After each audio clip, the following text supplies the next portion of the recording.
Everyone, welcome to engineers group. Last class के अंदर अपन ने देखा था टाइप्स ऑफ रेन गेज। अपन ने इंडिया के अंतर्गत अपन दो टाइप के रेन गेज की बात करी थी। अपन ने एक तो किया था रिकॉर्डिंग टाइप और एक अपना था नॉन रिकॉर्डिंग टाइप। तो बेसिकली रिकॉर्डिंग टाइप में अपन ने पढ़े थे तीन टाइप के, tripping bucket, weighing bucket and floating type. वहीं नॉन रिकॉर्डिंग में अपन ने पढ़ा था साइमंस। तो देखो बेसिकली अब ये जो रेन गेज तो है, रेन गेज का काम क्या होता है?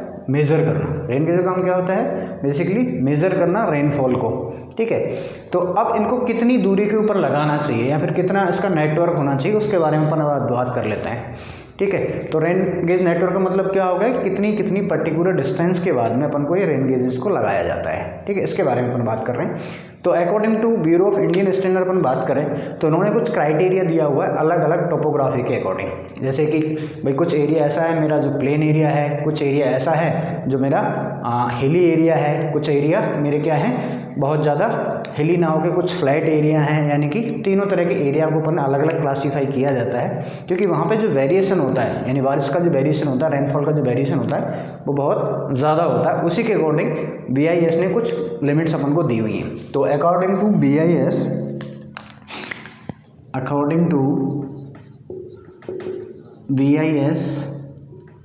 BIS का मतलब क्या है? Bureau of Indian standard. According to BIS, rain gauge number eight should B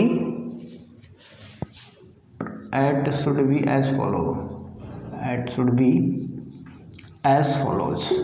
कितने होने चाहिए उसके अपन बात कर रहे हैं। देखो यदि अपन प्लेन एरिया की बात करें, सबसे पहले अपन बात कर रहे हैं प्लेन एरिया की। तो प्लेन एरिया के अंतर्गत एक रेन गेज है वो हर एक 520 किलोमीटर स्क्वायर एरिया के अंतर्गत होना ही चाहिए। ठीक है, ये बात याद रखनी। प्लेन एरिया के अंदर क्या रिकॉर्ड रखना अपना? 520 किलोमीटर पर स्क्वायर एरिया। यानी for plain area one rain gauge, एक रेन गेज कितने एरिया को कवर कर लेगा? 520 kilometre square area, 520 kilometre square.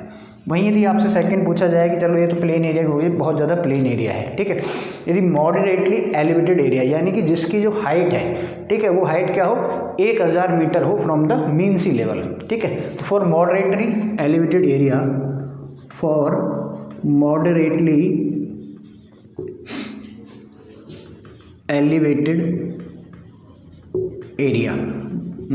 Elevated area, इसको क्या कहेंगे? यानी कि जो हाइट कितनी हो अप टू 1000। ठीक है, up to 1000 metre height from mean sea level. यदि मीन सी लेवल से अपन 1000 मीटर की बात कर लेते हैं तो वहाँ पे वन रेन गेज की जो डिस्टेंस होनी चाहिए वो इन 260 से लेके 390 किलोमीटर स्क्वायर एरिया। तो वन रेन गेज इन 262 कितना याद रखना है? 390, 260 to 390 किलोमीटर स्क्वायर एरिया के अंतर्गत एक रेन गेज होना ही चाहिए। उसके बाद वहीं यदि अपन बात कर लेते हैं हिली एरिया के अंदर, इन हिली एरियाज जिनका जो एलिवेशन है वो क्या हो? 1000 मीटर से ज़्यादा हो, उस केस की अपन बात करें। इन hilly areas one rain gauge पर 100 किलोमीटर या कई जगह 130 मिल जाएगा, कई जगह 100 मिल जाएगा। यानी हर पर्टिकुलर 130 किलोमीटर एरिया के अंतर्गत एक रेन गेज यहाँ पे होना चाहिए। ठीक है, वही एक इम्पॉर्टेंट याद रखना है आपको कि WMO यानी कि वर्ल्ड मेट्रोलॉजिकल ऑर्गेनाइजेशन, ठीक है, वर्ल्ड मेट्रोलॉजिकल ऑर्गेनाइजेशन ने एक डेटा दिया हुआ है कि एटलीस्ट जो 10% जो रेन गेज हैं वो मेरे कैसे होने चाहिए? रिकॉर्डिंग टाइप होने ही चाहिए। ठीक है, तो अकॉर्डिंग टू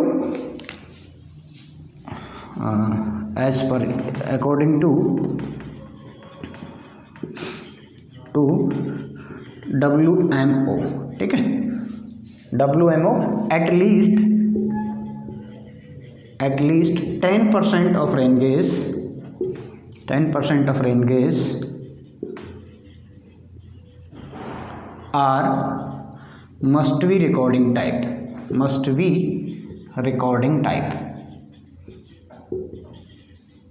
यदि किसी भी डाटा पर्टिकुलर एरिया का अपन को लेना है परफेक्टली, तो उसके लिए WMO ने एक क्लॉज दिया हुआ है कि हर पर्टिकुलर जितने भी रेन गेज हैं, मान लिया कि 10 हैं, 20 हैं, 50 हैं, तो उसमें से एटलीस्ट 10% जो रेन गेज हैं वो मेरे कैसे होने चाहिए भाई, रिकॉर्डिंग टाइप होने ही चाहिए। ठीक है, तो ये तो होगी अपनी यहाँ की कहानी। अब यदि आपसे कोई पर्टिकुलर एरिया दे दिया जाए और आपसे पूछा जाए कि भाई optimum number of rain gauge कितने रिक्वायर्ड होते हैं एक पर्टिकुलर एरिया के अंतर्गत, ठीक है, तो optimum number of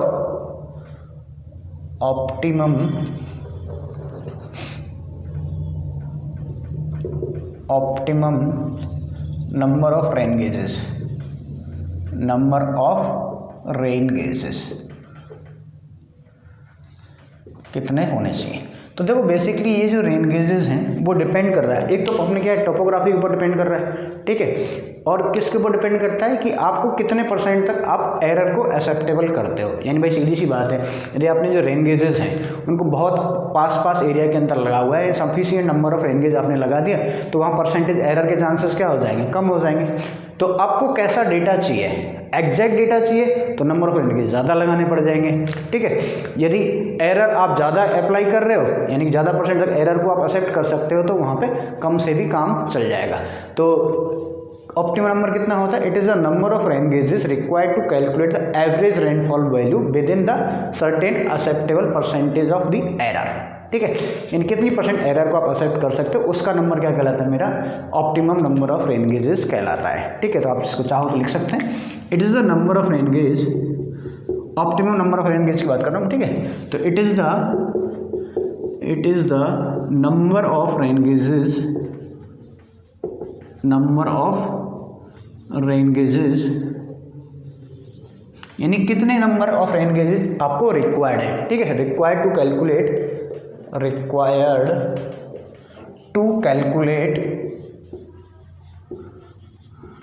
calculate the average rainfall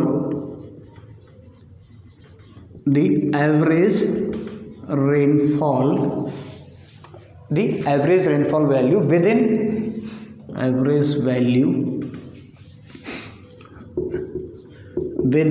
a certain % of error की बात करें या फिर सर्टेन एक्सेप्टेबल % ऑफ एरर, यानी कितनी % एरर को आप एक्सेप्ट कर लेते हो, उसके अकॉर्डिंग जो नंबर ऑफ रेन गेज लिया जाता है वो क्या कहलाता है, मेरा % ऑफ एरर। इसको % से क्या किया जाता है भाई, डिनोट किया जाता है, ठीक है। वहीं यदि आपको कोई पर्टिकुलर कैचमेंट एरिया, यानी पर्टिकुलर एरिया जिसके अंदर अपन को रेनफॉल को कैलकुलेट करना है, तो उसके अंदर पहले से क्या है, existing number of rain gauges दे रखे हैं, तो अपन को एक्स्ट्रा कितने चाहिए वो अपन कैलकुलेट कर लेंगे, ठीक है। तो यदि मान लेते हैं कोई रेन गेज है जिसके अंदर जो रेनफॉल की जो वैल्यू है, मान लें P1, P2, P3 इस तरह से कुछ आ रही है, ठीक है, तो उनका यदि आपको एस्टिमेट करना हो कि कितने और चाहिए, ठीक है, तो it is statistically statically as below. आप चाहो तो इसको भी लिख लीजिएगा कि यदि आपसे बात की जा रही है कि इतने आपके पास हैं, ठीक है, पूरे एक पर्टिकुलर कैचमेंट एरिया की बात कर रहे हैं कि n number of rain gauges exist कर रहे हैं, ठीक है, और जिनकी जो वैल्यू है वो दे रखी कुछ भी आपको, ठीक है, उसके अकॉर्डिंग आपसे पूछा जाए कि ऑप्टिमम नंबर यानी कितने रेन गेजेस और रिक्वायर्ड हैं अपने को, ठीक है, तो वो कैसे निकालेंगे, ठीक। तो फॉर ए कैचमेंट, अब कैचमेंट का मतलब क्या होता है, एक पर्टिकुलर एरिया जिसका पूरा जो वाटर है एक पर्टिकुलर एक पॉइंट पे आके मिलता है, या फिर कोई भी रिवर का जैसे अपन कहते हैं तो वो अपवाह तंत्र हो जाता है पर्टिकुलरली, यानी उस रिवर के अंदर इतना पानी आके इकट्ठा होता है, ठीक है, तो वही कैचमेंट की हम बात कर रहे हैं। तो for a catchment with n number of rain gauges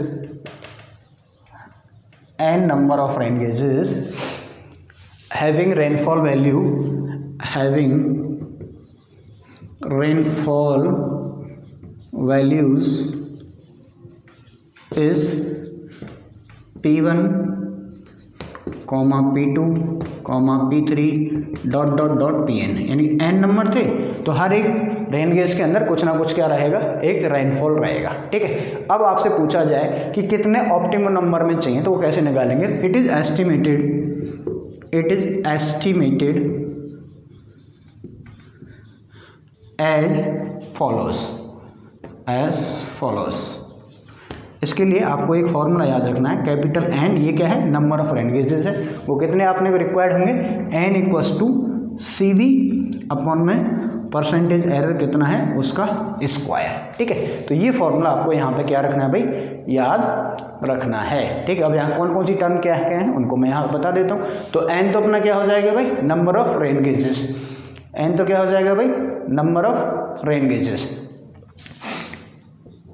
n तो क्या हो गया, number of rain gauges required, कितने रेन गेज रिक्वायर्ड होने चाहिए। ठीक है, सी वी मेरा क्या हो जाता है, सी वी इज द परसेंटेज या फिर कॉफिशिएंट ऑफ वेरिएंस। ठीक है, कॉफिशिएंट सी बी, ये जो है ये क्या हो गया, coefficient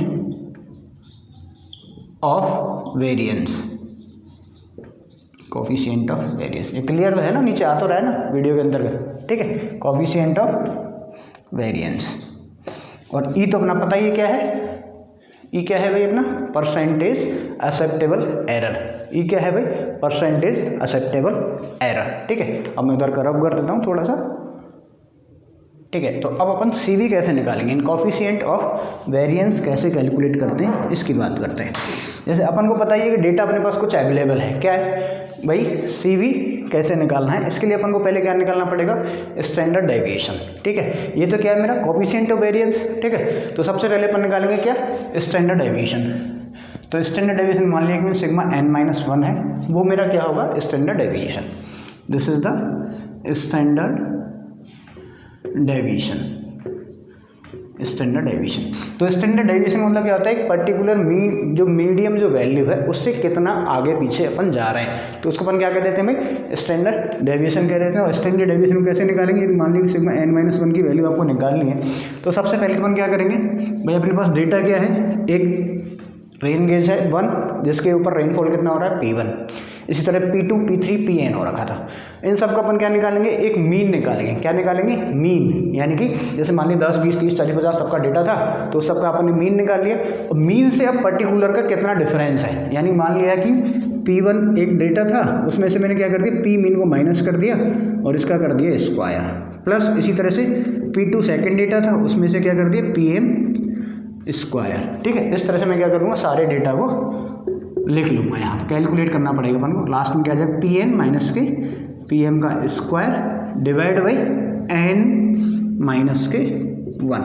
this is the formula of standard deviation. कोई भी आपको टेबुलेट फॉर्म में डेटा दे रखा है तो उसके अकॉर्डिंग आप इसको निकाल सकते हो। और P मीन कैसे निकालते हैं भाई, Pm क्या है भाई, मीन वैल्यू ऑफ प्रेसिपिटेशन। ठीक है, तो mean precipitation, mean precipitation of rainfall. ठीक है, mean of existing rain gauges, existing rain gauges, यानी कि जो भी डेटा है वो तो एग्जिस्टिंग रेन गेजेस के अकॉर्डिंग तो आपको मिला हुआ है। ठीक है, तो अब यहाँ से अपन क्या निकाल लेंगे, पी मीन। तो पी मीन क्या होगा, P1 plus P2 plus P3 plus dot dot dot dot plus Pn over, ये कितने पे है, ये n डेटा है तो यहाँ से n आ जाएगा। क्लियर है, तो अब हैंस अब यदि आपको पूछे कि एडिशनल कितने रेन वो चाहिए रेन गेजेस, तो वही तो अपना फॉर्मूला निकाल रहे हैं अपन। तो additional rain gauges required, additional rain gauge, additional rain gauge required, additional rain gauge required, वो क्या हो जाएगा मेरा भाई, कितने चाहिए, ऑप्टिमम चाहिए n, कैपिटल N अपने को ऑप्टिमम चाहिए, और है अपने पास कितने, स्मॉल n। भाई स्मॉल n है, उन्हीं का तो डेटा अपने लिया हुआ है, तो यहाँ से अपन क्या निकालेंगे, additional rain gauge required n minus के n। ठीक है, तो ये चीज़ आपको क्लियर आ गई भाई। सबसे पहले तो रेन गेज कितना कितना होता है वो अपन ने पढ़ लिया, उसके बाद में अपन को number of optimum number of rain gauge निकालने, तो उसके लिए सिंपल सा फॉर्मूला है n equals to C B upon में ई का स्क्वायर। ठीक है, तो सी बी तो क्या हो गया, कोफिशिएंट ऑफ वेरिएंस, और ई क्या हो गया, परसेंटेज एक्सेप्टेबल एरर। ठीक है, कई बार तो एक क्वेश्चन दे देता है, कई बार नहीं देता है, तो अपन इसको निकालना पड़ेगा। ठीक है, सी बी मेरा क्या है, कोफिशिएंट ऑफ वेरिएंस है। ठीक है, यहाँ तक से अपन समझ में आ जाएगा। उसके बाद ऑप्टिमम नंबर आपके पास आ गए, कोई इतने होने चाहिए थे, अपने पास हैं कितने, वो स्मॉल एन है, तो एक्स्ट्रा कितने चाहिए, एन माइनस के एन। इस तरह से आप क्या निकाल सकते हो, नंबर ऑफ रेन गेजेस निकाल सकते हो जो कि अपने पास एक्स्ट्रा है। ठीक है, अभी अपन एक क्वेश्चन के माध्यम से इसको पूरा समझ लेते हैं। क्वेश्चन एक में क्वेश्चन यहाँ पे डिस्कस कर लेता हूँ जिसके अंदर पूरा डेटा आपको दिया रहेगा, उसके अकॉर्डिंग अपन आंसर निकाल लेंगे। ठीक है, तो सबसे पहले क्वेश्चन लिखिएगा, इन ए वाटर शेड, हाँ जी, तो क्वेश्चन क्या है, in a watershed 4 non recording rain gauges has been installed, the annual precipitation of one of the year is given as below, calculate the existing percentage of error in estimating of mean rainfall and also calculate the optimum number of rain gauges required for an error of 10%। इन देखो इस question में 2 question है। पहला तो यही है कि आपको एक कोई एरिया दे रखा है, वाटर शेड दे रखा है, फिर कैचमेंट एरिया दे रखा है जिसके अंतर्गत पहले से कितने हैं, 4 non recording type rain gauges लगे हुए हैं। ठीक है, तो आप कैलकुलेट करके बताइए कि कितनी परसेंटेज एग्जिस्टिंग एरर उसके अंतर्गत है। दूसरा क्वेश्चन क्या दे रखा है कि चलो ठीक है, ये भी जब आपको optimum number of rain gauges भी निकालना है, कब, जब परसेंटेज एरर मेरी कितनी हो, 10% हो। इसके लिए 2 डेटा दिया हुआ है, मतलब ये डेटा दिया हुआ है, ये स्टेशन से ABCD यानी कि ये 4 रेन गेजेस हैं जहाँ पे क्या लगे हुए हैं, मेरे स्टेशन है जिनके ऊपर 4 रेन गेज लगे हुए हैं, उनके ऊपर रेनफॉल दिया हुआ है mm के अंदर, 100 mm, 120 mm, 140 mm, 80 mm। तो देखो बेसिकली अपन ने जो रेन गेज का एक फॉर्मूला पढ़ा है वो सिंपल सा एक ही फॉर्मूला पढ़ा है, वो मैं यहाँ पर अपन को पता ही है भाई, एन कितना होता है भाई, n equals to CV upon में E का स्क्वायर। यही फॉर्मूला अपन ने अब तक पढ़ा हुआ है। तो देखो पहले क्वेश्चन के अंदर तो क्या है कि एन की वैल्यू अपन क्या रख देते हैं, 4 रख देते हैं, फिर CV की वैल्यू अपन इस डेटा से कैलकुलेट कर लेंगे, कोएफिशिएंट ऑफ वेरिएंस, और E अपनी की वैल्यू यहाँ से मिल जाएगी। तो पहला पार्ट तो यहीं खत्म हो जाएगा। दूसरे पार्ट के अंदर अपन क्या करेंगे, E की वैल्यू 10 रख देंगे, CV की वैल्यू अपन अभी कैलकुलेट कर ही रहे, तो क्या आ जाएगा, नंबर ऑफ ऑप्टिमम नंबर आ जाएगा। तो एक्स्ट्रा कितने चाहिए वो अपन वहाँ से माइनस कर देंगे। ठीक है, तो सबसे पहले क्वेश्चन को स्टार्ट करते हैं। तो अपन को पहले तो क्या चाहिए, CV। अब देखो CV क्या होता है, व्हाट इज CV, तो CV is coefficient of variance. तो कोफिशिएंट ऑफ वेरिएंस कैसे निकलेगा, standard deviation minus P mean into 100। तो ये तो किसका हो गया, फॉर्मूला CV का हो गया। तो CV के लिए सबसे पहले अपन को क्या चाहिए, PM यानी P मीन, तो मीन कितना हो जाएगा, चारों को जोड़ दो और औसत एवरेज ही तो है इसका, 100 plus 120 plus 140 plus 80 divide by 4। ठीक है, तो यहाँ से P मीन कितना आ गया भाई, कितना आ जाएगा, कैलकुलेट करो, 100 प्लस 120 प्लस 140 प्लस 180, तो ये तो हो गया 440 अपॉन में 4 यानी कि कितना हो गया, 110। कितना आ गया भाई, 110। क्लियर, यहाँ तक कितना आ गया भाई, 110 mm। क्लियर, ये तो PM आ गया। अब यहाँ से अपन क्या निकाल सकते हैं, स्टैंडर्ड डेविएशन। अब स्टैंडर्ड डेविएशन का फॉर्मूला क्या होता है भाई, ये मैंने अभी बताया है, Pn-1 equals to P1 minus के P मीन का square plus P2 minus P mean का square plus P3 minus PM का square plus P4 minus PM का स्क्वायर अपॉन में n-1 अंडर द रूट। ये वैल्यू मेरी किसकी आ जाएगी भाई, स्टैंडर्ड डेविएशन की। तो वैल्यू पुट कर दो यहाँ पे, P1 कितना है अपना 100 माइनस P मीन कितना है 110 इसका स्क्वायर प्लस P2 कितना है भाई 120 माइनस के 110 का स्क्वायर प्लस 140 माइनस 110 का स्क्वायर प्लस 80 माइनस 110 का स्क्वायर। अब स्क्वायर है तो आगे पीछे माइनस से कोई फर्क पड़ेगा नहीं, और n की वैल्यू कितनी है यहाँ पे 4, तो 4 माइनस के 1 अंडर द रूट। ठीक है, तो इसको आप यहाँ से कैलकुलेट करेंगे, कैलकुलेटर लीजिएगा, फटाक से कैलकुलेट करो और इसका आंसर बताओ मेरे को। ठीक है, तो जब इसको आप कैलकुलेट करोगे तो ये वैल्यू कितनी आ जाएगी 25.82। ये तो मेरी वैल्यू किसको आई है, स्टैंडर्ड डेविएशन की आई। अब यहाँ से मेरे को क्या निकालना है, कोफिशिएंट ऑफ वेरिएंस। तो ये क्या हो जाएगा, फॉर्मूला मैंने लिख ही दिया यहाँ पे, स्टैंडर्ड डेविएशन माइनस के P मीन इंटू 100। क्लियर, तो ये हो गया मेरा 25.82 डिवाइड बाई P मीन कितना था 110 इंटू 100। इसको अगेन कैलकुलेट करो, मैं करता हूँ। ठीक, तो ये वैल्यू आ गई अपनी 23.46% के अंदर। तो ये तो मेरा क्या आ गया, CV आ गया, कोफिशिएंट ऑफ वेरिएंस आ गया। अपन को किसकी वैल्यू चाहिए, E की वैल्यू चाहिए। तो for existing error percentage existing error, या फिर for existing percentage of error. तो कैसे निकाल लेंगे, सिंपल सा फॉर्मूला है n equals to C V upon में ई का स्क्वायर। तो n की जगह तो अपन क्या रख देंगे 4, भाई कितने नंबर ऑफ रेनगेज अवेलेबल है 4, सी वी की वैल्यू अपन ने कितनी निकाली 23.46, ठीक है, यही तो वैल्यू है ये।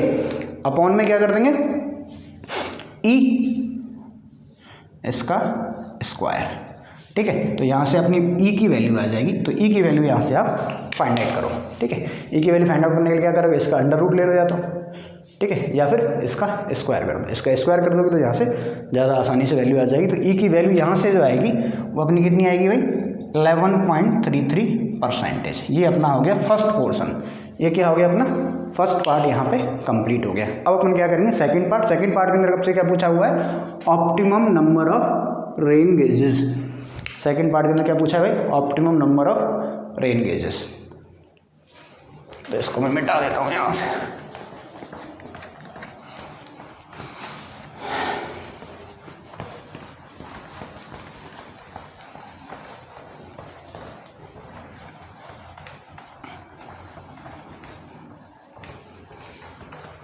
क्या निकालना है भाई, नंबर ऑफ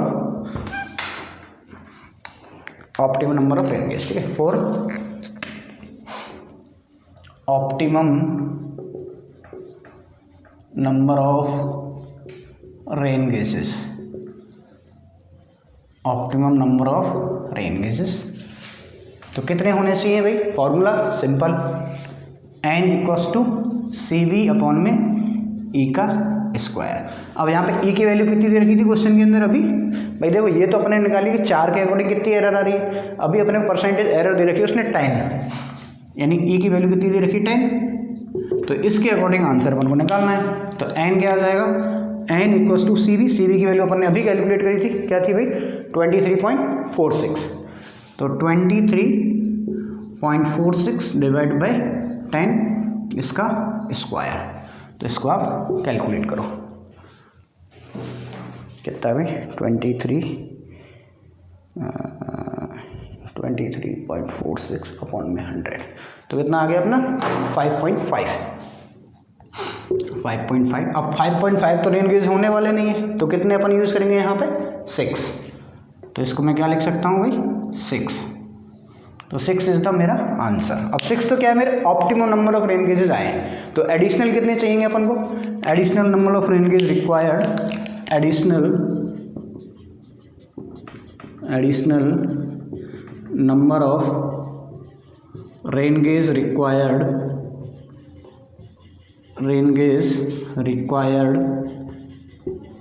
कितना हो जाएगा भाई 6 माइनस 4 पहले से अवेलेबल है तो 2। अब अपन को 2 चाहिए, ठीक है, लेकिन अभी अपन आपको बताया था कि इसके अंदर एटलीस्ट कितना होने चाहिए भाई 10% कितने होने चाहिए, रिकॉर्डिंग टाइप होने चाहिए। तो अब यहाँ आंसर आया 6। तो 6 में से, और वो चारों ही कैसे हैं नॉन रिकॉर्डिंग टाइप है, तो अपन को एक क्या होना चाहिए इसके अंतर्गत 1 रिकॉर्डिंग टाइप होना चाहिए। तो additional number of rain gauge कितने रिक्वायर हुए 2, out of which at least 1 should be recording type, out of which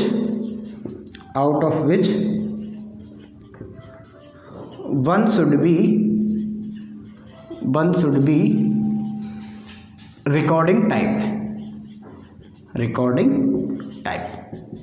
ठीक है। तो ये मेरे हिसाब से तो आसान सा क्वेश्चन है ये, और ये एग्जाम में आने वाला क्वेश्चन है, ठीक है। ये अक्सर एग्जाम के अंतर्गत पूछा जाता है, चाहे आप कई बार एसएससी किसी ने यदि मेंस एग्जाम की यदि प्रिपरेशन कर रहा है उसके अंदर भी ये क्वेश्चन आया हुआ है इस तरह का। तो आपको number of optimum rain gauges कैसे निकालना है, ठीक है। तो आज की क्लास में सिर्फ इतना ही, आगे की क्लास में पढ़ेंगे अपन next topic. Thank you very much.